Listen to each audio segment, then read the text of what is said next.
Thank you, Secretary, and I'll just take a minute or two here, and I want to reach out and thank all the men and women of the Joint Force, the total force, active, Guard, Reserve, Army, Navy, Air Force, Marines, Coast Guardsmen.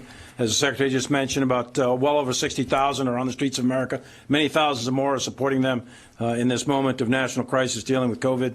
They're deployed in all 54 states and territories, many of them in harm's way, and they are doing just a remarkable job. They are committed to this fight, and they're committed to this fight until it's over.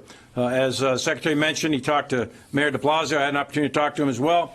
And Mayor de Blasio said there are no words to describe the gratitude of the people of New York City for the support of the United States military, where we deployed not only a hospital ship, but hospitals, field hospitals, and we still have doctors and nurses deployed in the civilian hospitals in the city. In addition to that, we have doctors and nurses deployed in other cities around the country and in 22 other civilian hospitals embedded within those hospitals, taking off some of the pressure of some of the healthcare professionals.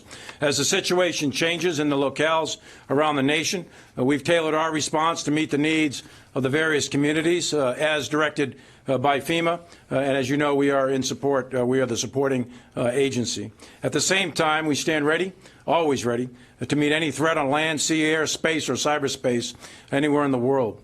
Additionally, I just want to close out by echoing what Secretary Esper just said. Tomorrow is the start of Nurses Week.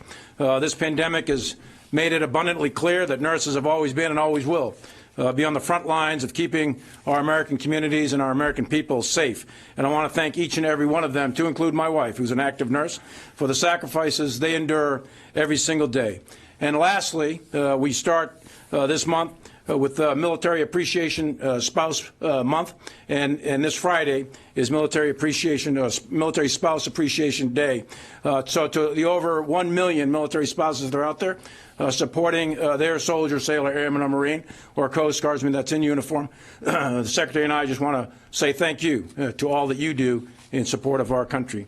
And lastly, 75 years ago, in just a few days, we are about to commemorate the Victory in Europe Day, which is the half of World War II as it ended, with several 100,000 U.S. military deaths, 16 million in uniform, in arguably, without question, the most devastating conflict in human history. We've been 7.5 decades without a great power war, and we need to recommit ourselves to ensure that never happens again.